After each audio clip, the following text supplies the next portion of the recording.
item ko is Teacher 3. Then, after 20 years, ngayon ko pa naranasan na na-promote ng Teacher 5. Napakaganda talaga ng programa ito, ma'am, dahil kami po, dahil mahal na namin pagtuturo sa mga bata, nakalimutan na namin na kailangan pang i-promote. Then, it happened today.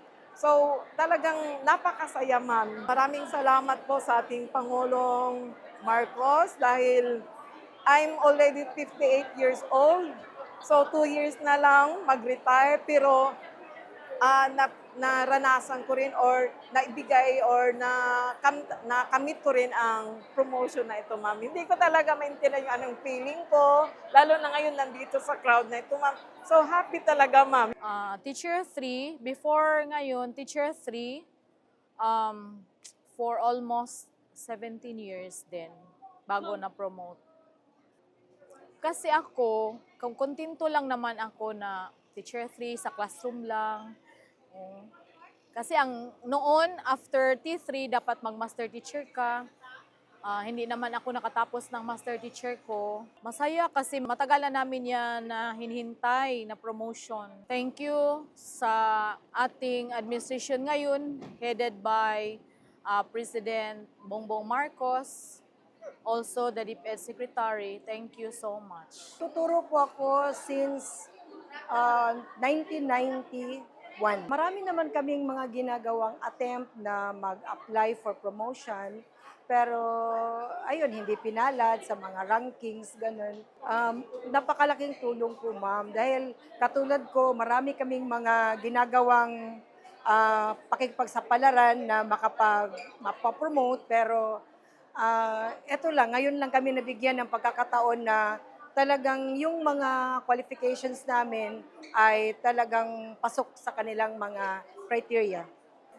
Maraming salamat po sa mga namumuno sa pamahalaan, lalong-lalo sa DepEd, na nabigyan ng pagkakataon na ang mga guro sa DepEd ay mabigyan ng pansin kung ano yung nararapat sa kanila dahil marami na po akong nakilala na nag-retire na Teacher 1.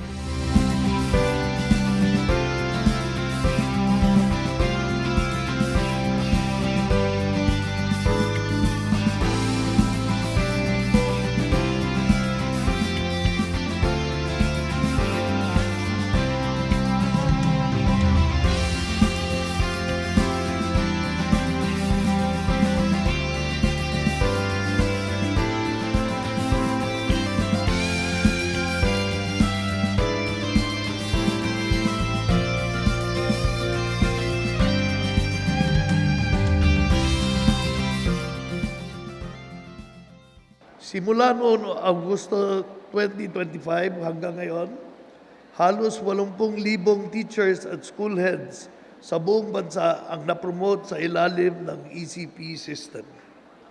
Sa bilang na iyan, mahigit 1,500 guro ay mula rito mismo sa Caraga Region.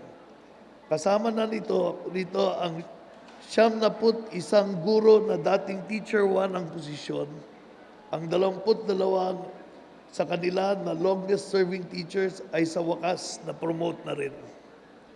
Congratulations on your well-deserved promotion. Kaya't marami pa tayong ipatutupad na programa para sa kapakanan ng ating mga guro. Inaprubahan na ang halos 33,000 bagong teaching positions ngayon 2026.